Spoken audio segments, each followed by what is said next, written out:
Hi, I'm Raghavendra. Today I'm going to present a seminar on ECOS and TinyOS. So now let us see what is ECOS. The expansion of this is Embedded Configurable OS. It is an open source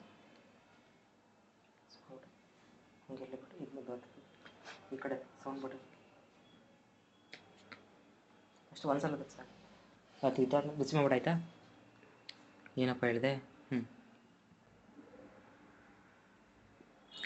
royalty free real time OS intended for embedded applications.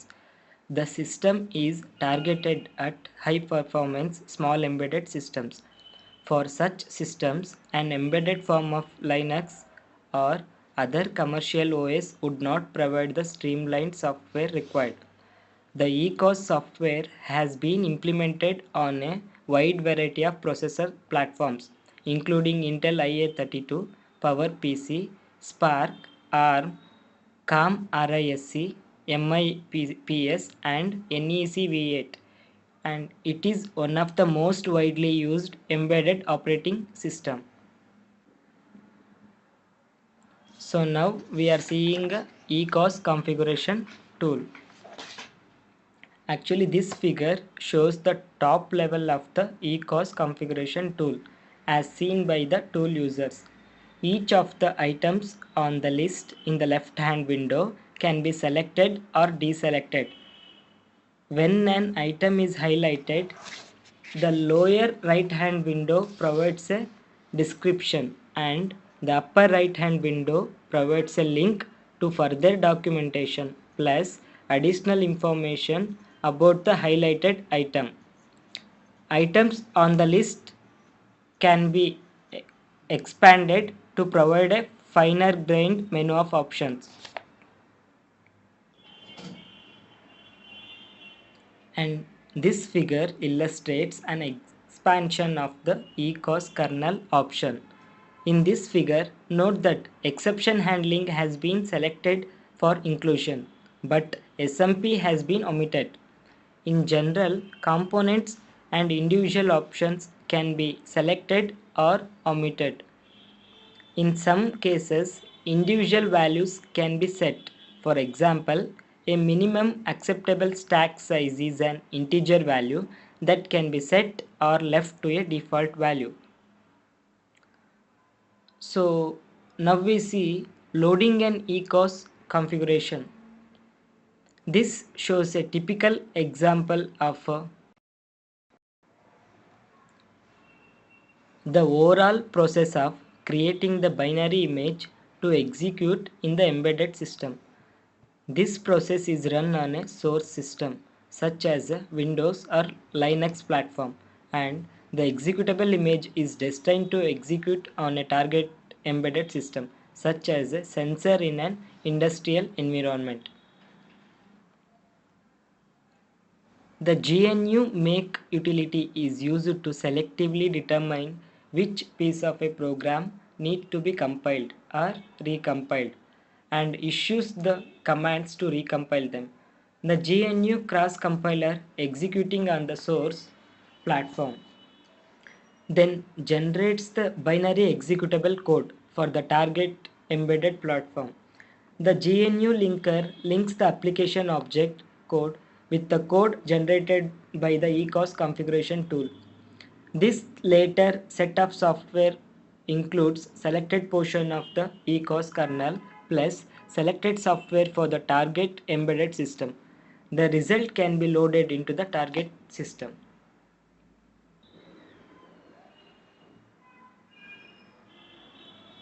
Now we see ECOS layered structure.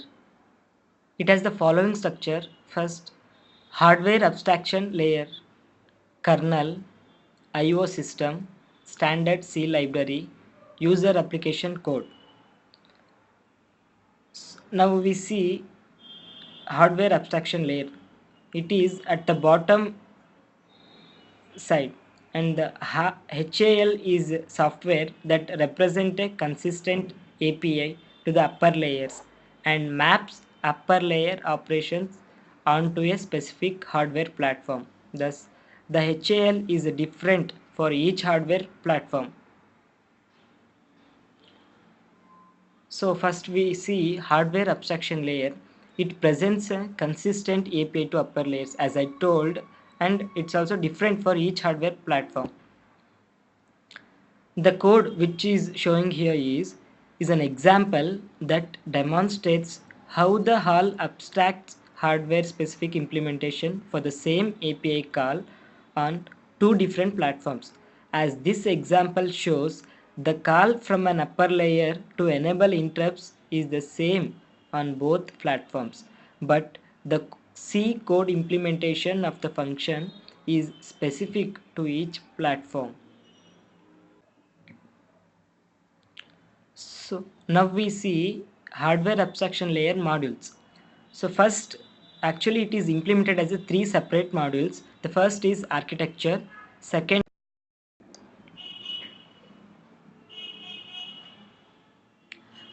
one is a variant, and third one is the platform. First we see what is architecture. It defines the processor family type. This module contains the code necessary for processor startup, interrupt delivery, context switching, and the other functionality specific to the instruction set architecture of that processor family. Now, variant means it supports the feature of the specific processor in the family. An example of a supported feature is an on-chip module such as a memory management unit. And platform. It extends the hardware abstraction layer support to tightly coupled peripherals like interrupt controllers and timer devices. Actually, this module defines the platform or board that includes the selected processor architecture and variant. It includes the code for startup, chip selection configuration, interrupt controllers, and timer devices. Now we see ECOS kernel design. The ECOS kernel was designed to satisfy four main objectives. Those are low interrupt latency, low task switching latency, small memory footprint, and deterministic behavior. So first we see what is low interrupt latency. The time it takes to respond to an interrupt and begin executing an interrupt service routine. So next, what is low task switching latency? The time it takes from when a thread becomes available to when actual execution begins. And what is small memory footprint? Memory resources for both the program and data are kept to a minimum by allowing all components to configure memory as needed. So last one is deterministic behavior means throughout all aspect of execution, the kernel's performance must be predictable and bounded to meet real-time application requirements. And these are the things that are not in ECOS kernel. First, memory allocation, device drivers, and actually it makes for a lean kernel. So now we see ECOS IO system. The ECOS IO system is a framework for supporting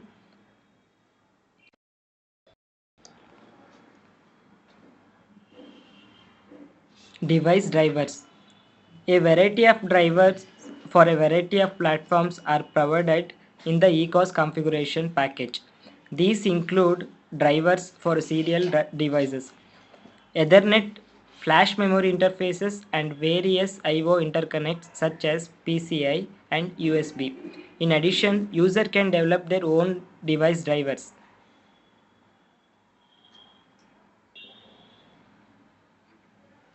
And the principal objective is efficiency with no unnecessary software layering.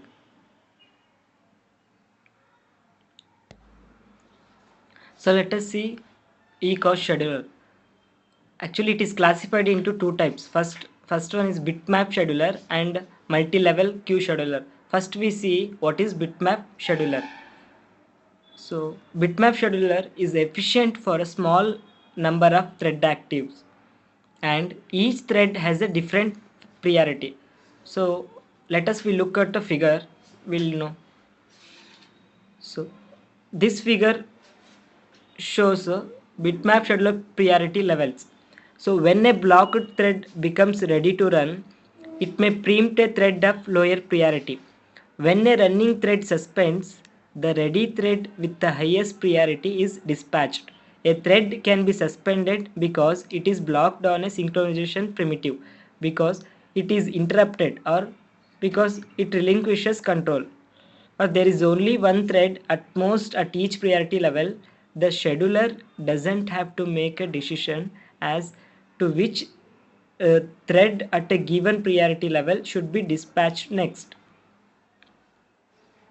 So now we see multi-level queue scheduler. It is appropriate when number of thread is dynamic and it is multiple threads at each priority, and there will be a time slicing. So we look at the multi-level queue scheduler priorities. Actually, this figure illustrates the nature of the multi-level queue scheduler. A data structure represents the number of ready threads at each priority level. When a blocked thread becomes ready to run, it may preempt a thread of a lower priority. It's an obvious fact. As with the bitmap scheduler, a running thread may be blocked on a synchronization primitive because it is interrupted or because it is relinquishes control. When a thread is blocked, the scheduler must first determine if one or more threads at the same priority level as the blocked thread is ready. If so, the scheduler chooses the one at the front of the queue. Otherwise, the scheduler looks for the next highest priority level. Otherwise, the scheduler looks for the next highest priority level with one or more ready threads and dispatches one of these threads. So now let us look at ECOS thread synchronization.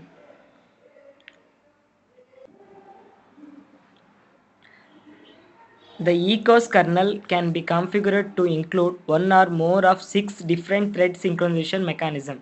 These include the classic synchronization mechanism. Those are mutex, semaphores, and condition variables. In addition, ECOS supports two synchronization communication mechanisms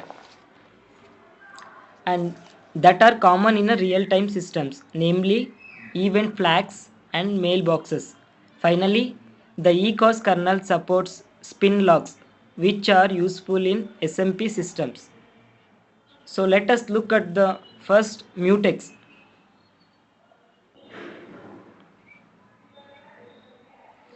Mutex is used to enforce mutually exclusive access to a resource, allowing only one thread at a time to gain access. The mutex has only two states, locked and unlocked. This is similar to a binary semaphore. When a mutex is locked by one thread, any other thread attempting to lock the mutex is blocked.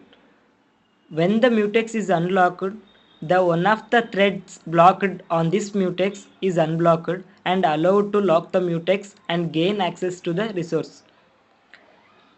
The mutex differs from a binary semaphore in two respects.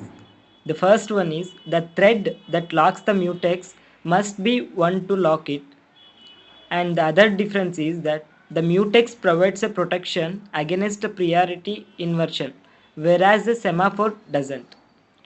So now we see what is semaphore. The ECOS kernel provides a support for a counting semaphore.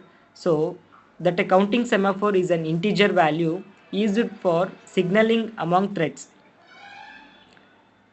Actually here the CYG semaphore post is the command which increments the semaphore count.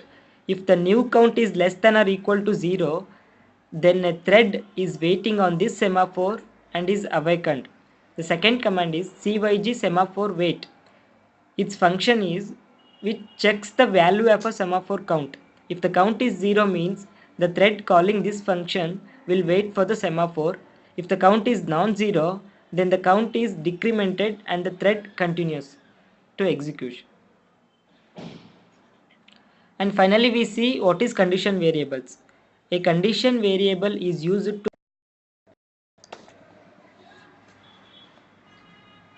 It is used to block a thread until a particular condition is true. Condition variables are used with the mutexes to allow multiple threads to access shared data. They can be used to implement a monitor of the type. In ECOS, condition variables are typically used in a conjunction with the mutexes to implement long-term waits for some condition to become true.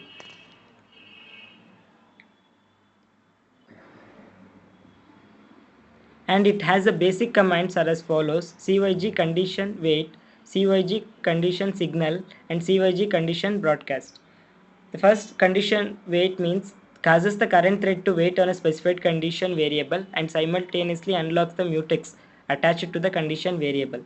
The condition signal means it wakes up one of the threads waiting on this condition variable. And finally, condition broadcast means wakes up one of the threads waiting on this condition variable, causing that thread to become the owner of the mutex. So now let us see the controlling access to a pool of resources using a mutexes. So this code defines a set of functions to control access to a pool of resources using a mutexes. The mutex is used to make the allocation and freeing of resources from a pool atomic. The function res underscore t and res underscore allocate checks to see if one or more units of a resource are available, and if available means takes one unit. This operation is protected by a mutex so that no other thread can check or alter the resources pool. While this thread has control of the mutex, the function resource underscore free enables a thread to release one unit of resources that it had previously acquired. Again, this operation is made atomic by a mutex. So in this example, if a thread attempts to access a resource and none are available, and the function returns res none. Suppose, however, that we want to thread to be blocked and wait for resources to become available rather than returning resource none. So now let us see the controlling access to a pool of resources using mutexes and condition variables. So this code accomplishes this with the use of condition variable associated with the mutex. When risAllocate detects that there are no resources, it calls cyg condition wait. This later function unlocks the mutex and puts the calling thread to sleep on the condition variable. This later function unlocks the mutex and puts the calling thread to sleep on the condition variable. When resource free is eventually called, it puts the resources back into the pool and calls cyg condition signal to wake up any thread which is waiting on the condition variable. When the waiting thread eventually gets to run again, it will relock the mutex before returning from a cyg condition wait. And if this condition is not means, then a call to resource free by some other thread would release the resource, but the call to cyg condition signal would be lost and the first thread would end up waiting when there were no resources available. So now we see TinyOS. The core operating system requires the 400 bytes of code and data memory combined. TinyOS represents a significant departure from other embedded operating systems. One striking difference is that TinyOS is not a real-time OS because it has no kernel and there are no processors, and OS doesn't have a memory allocation system, and the interrupt and exception handling is dependent on the peripheral. Finally, it's a non-blocking, so there are few explicit synchronization primitives will be there. TinyOS was developed primarily for use with the networks of small wireless sensors. So this figure shows a typical configuration of that.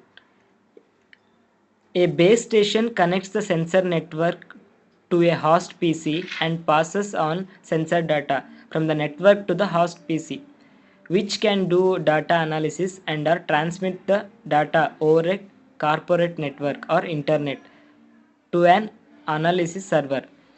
Individual sensors collect data and transmit these to the base station, either directly or through sensors that acts as the data relays. Routing functionality is needed to determine how to relay the data through the sensor network to the base station. And in many applications, the user will want to be able to quickly deploy a large number of low-cost devices without having no configure or manage them. So this means that they must be capable of assembling themselves into an ad hoc network. The mobility of individual sensors and the presence of RF interference means that the network will have to be capable of reconfiguring itself in a matter of seconds. So now we see the goals of TinyOS. With the tiny distributed sensors applications in mind, the following goals were set for TinyOS. It allows high concurrency and it operates with the limited resources, adapt to hardware evolution, and it supports a wide range of applications and diverse set of platforms, and it be robust. So first we see allow high concurrency. In a typical wireless sensor network application, the devices are concurrency intensive. Several different flow of data must be kept moving simultaneously. While sensor data is input in a steady stream, processed results must be transmitted in a steady stream. So next we see operate with the limited resources. The target platform for TinyOS will have a limited memory and computational resources and run on a batteries or solar power. A single platform may offer only kilobytes of program memory and hundreds of bytes of RAM. And now adapt to hardware evolution means more hardware is in constant evolutions. Applications and the most system services must be portable across hardware generations. So it supports a wide range of applications. So applications exhibit a wide range of requirements in terms of lifetime communications, sensing, and so on. And it supports a diverse set of platforms. As with the preceding point, a general purpose embedded OS is desirable. So it's a robust means once deployed, a sensor network must run unattended for months or years. So ideally there should be redundancy both within a single system or across the network of sensors. However, both types of redundancy requires additional resources. One software characteristic that can improve robustness is to use a highly modular or standardized software components.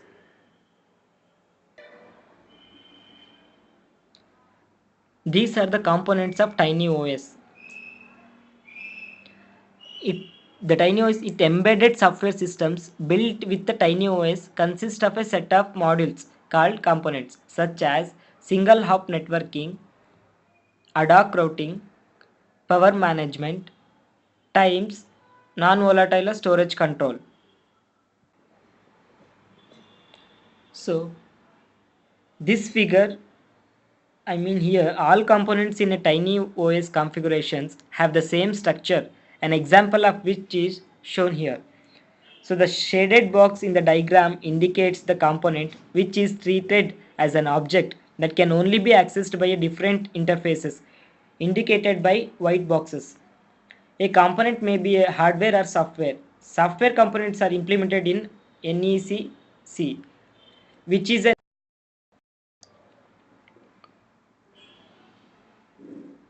which is an extension of C with two distinguishing features.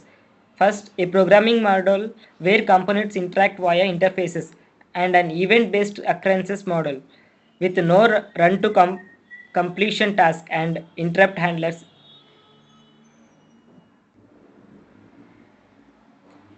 And a software component implements one or more tasks. Each task in a component is similar to a thread in an ordinary OS with certain limitations. Within a component, tasks are atomic. Once a task has started, it runs to completion. It cannot be preempted by any other task in the same component, and there is no time slicing. And commands are a non-blocking request. That is, a task that issues a command doesn't block or spin. Wait for a reply from the lower level component. A command is typically a request for the low level component to perform some services, such as initiating a sensor reading. The effect on the component that receives a command is specific to the command given and the task required to satisfy the command. Generally, when a command is received, a task is scheduled for later executions because a command cannot preempt the concurrently running task. The command returns immediately to the calling component at a later time. So an event will signal completion to the calling component. Thus a command doesn't cause a preemption in the called component and doesn't cause a blocking in the calling component. So events in a tiny OS may be tied either directly or indirectly to hardware events. The lowest level software components interface directly to hardware interrupts, which may be external interrupts, events, or counter events. So the timer M is a part of the tiny OS timer service. This component provides the standard control and timer interface and uses a clock interfaces.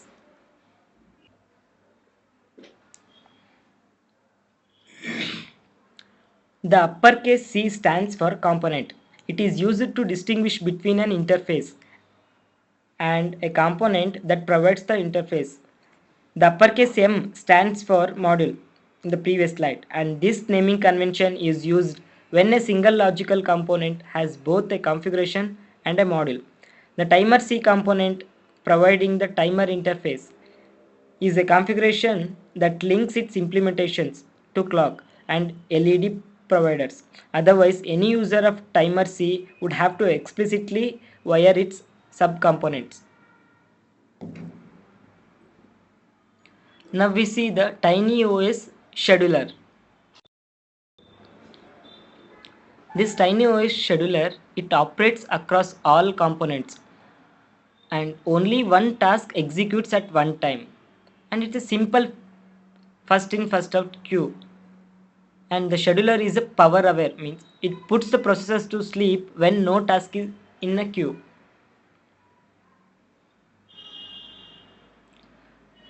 So the figure which you are seeing is an example of TinyOS applications. Shows a configured assemblet from software and hardware components. This simplified example called search. So as I told and described in performs periodic sensor sampling and uses ad hoc multi-hop routing over the wireless network to deliver samples to the base station. The upper part of the figure shows the component of search and the interfaces by which they are wired. The SurgeM component is the application level component that orchestrates the operation of the configuration.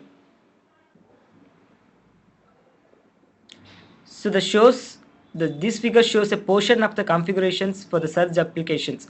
The following is a simplified expert from the Surge applications. This actually the example is the strength of the TinyOS approach. The software is organized as an interconnected set of simple modules, each of which defines one or few tasks. Components have a simple and standardized interfaces to other components and be the hardware or software. Thus, the components can easily be replaced and the components can be hardware or software with the boundary change not visible to the application programmer. The TinyOS resource interface. Actually, the TinyOS provides a simple but powerful set of conventions for dealing with the resources. And three abstractions for resources are used in TinyOS. These are first one dedicated, virtualized, and shared. Dedicated means a resource that a subsystem needs exclusive access to at all times. And in this class of resources, no sharing policy is needed since only a single component ever requires use of the resources. Examples of dedicated abstractions include interrupts and counters. So now virtualized means every client of a virtualized resource interacts with it as if it were a dedicated resources, with all virtualized instances being multiplexed on the top of the single underlying resources. And now shared means a shared resources abstraction provides access to a dedicated resource through an arbiter component. The arbiter enforces mutual exclusion, allowing only one user at a time to have access. This figure shows a shared resource configurations. And I mean simplified view of a shared resource configurations used to provide access to an underlying resource. Associated with each resource to be shared is an arbiter component. The arbiter enforces a policy that enables a client to lock the resources and use it and then release the resource. The shared resources configurations provides the following interfaces to a client.